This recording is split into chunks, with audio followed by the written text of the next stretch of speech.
Exactly what I said before the season started. Don't trade Nick Foles. And now I'm going to tell you, re-sign Nick Foles, almost no matter what the cost. It doesn't tell me that they're not going to go ahead with Carson Wentz.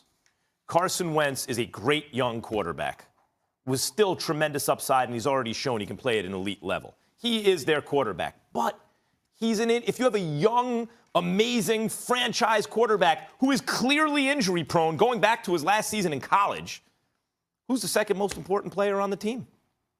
The backup quarterback. And there's something about Nick Foles, guys, Stephen A., there is something about this guy that has his teammates want to play with him. I don't know if it's because they simplify the offense. They go to the Chip Kelly stuff where he had 27 touchdowns. I think it was 2 interceptions, right? They run the ball more. He seems to, as you would say, galvanize the troops. Both sides of the ball, even the defense maybe they think they need to pick up the slack because he's not as talented as Carson Wentz. It's nothing against Wentz like he's negative, but there's something extra positive about the attitude that Nick Foles brings to the team. And by the way, in terms of Nick Foles' pedigree, I was in L.A. doing radio afternoon drive with Marcellus Wiley at the time, Stephen A., when the Pac-12 had all these quarterbacks. Was it the Pac-10 at the time or Pac-12 by then already? One of them was Andrew Luck. He's going to be the greatest quarterback ever. Another was Matt Barkley for SC. Everyone thought he was next best to Andrew Luck. Brock Osweiler, Arizona State. And Nick Foles at Arizona. And I remember watching these guys thinking, well, Osweiler's tall, I get it. I thought Barkley was pretty good, but I thought Nick Foles was the second best guy to Andrew Luck back then. He was excellent in college, and I was fooled by the work under Jeff Fisher because Jeff Fisher kept him and others, kept Case Keenum stopping from looking like an NFL quarterback, kept Nick Foles looking terrible, kept Jared Goff looking terrible. I'm starting to think that, in fact, the greatest quarterback of all time, Stephen A., you know how when they do like a ballpark adjustments, well, this guy hit this many home runs, but at this ballpark it would have been this many? I think you have to make coach adjustments. I think once you do that, Steve McNair is the greatest quarterback who ever lived. I mean, it is unbelievable what Jeff Fisher did to these guys. Nick Foles has been essentially an excellent quarterback his entire career, and what he showed last night is the Eagles need him now and going forward. Keep that guy. You're not wrong. I just think you're overreacting. You're being a bit too emotional, dare I say, because I think that the Philadelphia Eagles would have won this game last night, whether it was Carson Wentz or Nick Foles in that lineup, based on what we're seeing from the Los Angeles Rams. Interesting statistic to throw your way. The Rams were averaging 33.4 points per game and 466 yards per game with Cooper Kupp in the lineup. Since he's been out, they're averaging 30, but 364 yards. So it's about 100 yards less per game. Clearly, in terms of Woods, in terms of Cooks, or anybody else, the fact of the matter is Jared Goff has not been himself, particularly without Cooper Kupp. When you look at the Los Angeles Rams right now, what has been happening to them, particularly with Cooper Kupp?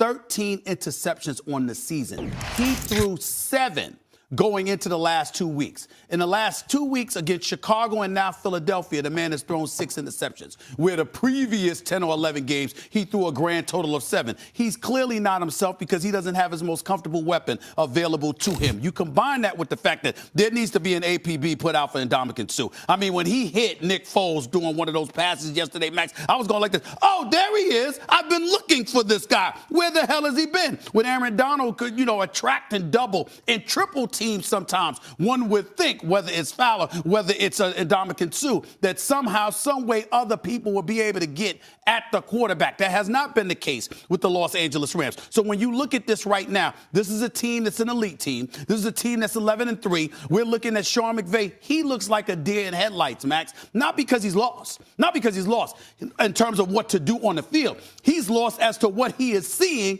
from his players. He's sitting there saying, I've been coaching these guys for the last 2 seasons. What the hell is going on here? This is not the Jared Goff that I know. By the way, they're not giving the ball enough to Todd Gurley, who's clearly hurt. Hold on. Who's clearly hurt. Stay right there because I know we were going to get to whether or not the Rams have been exposed. But let me throw it back to you because then I want to talk about the Rams too. Let me get you back to the Eagles for a second. Sure. What does the win say about Philly specifically? I'm saying they should keep Nick Foles even after this season. And here's fine, fair enough, because you're absolutely right. We're going to get to the Rams later. My bad. Here's what my response to it. You know what it told me about the Eagles? They still got got a chance. They still got a chance. That's what it told me about the Eagles, because them damn Cowboys, who we'll get into, there's a possibility that they might snowball. There's a possibility that they might crash. Please, I mean, the more I'm thinking about it, the more I'm looking at it. I mean, you see me, I'm sick, I'm under the weather, but goddamn, I mean, let me tell you something right now. This is a beautiful, beautiful feeling as I imagine the Dallas Cowboys collapsing before our very eyes, as I imagine Christmas just around the corner. What Christmas gift do I want? What Christmas gift am I looking for? You know what the answer to that is going to be? The Cowboys crashing, losing, getting shut out yesterday. All of a sudden they lose to Tampa Bay. All of a sudden they come to East Rutherford, New Jersey for the last game of the season, lose to the Giants while the Eagles beat Houston. And then they go to Washington, FedEx Field, and they win that game. Oh, the scenario is there for me. I want to get you back. There is hope. I want to get you back to Nick Foles because watching that game, it was inescapable. It's nothing against Carson Wentz.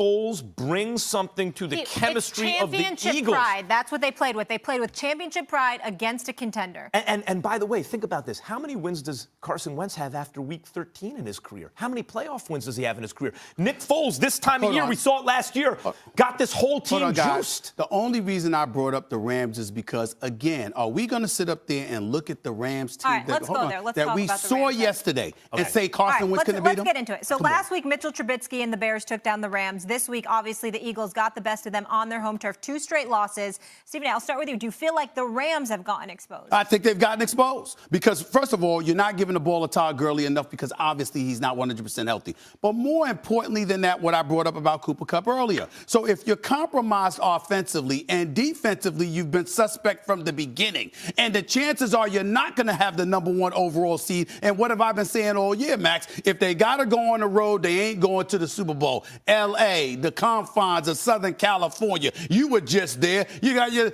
look like you got a little tan, for crying out loud. The bottom line is that you've exposed yourself as being a tad bit vulnerable. That's how I view the Rams. The team, they might not win a playoff game if they're not careful.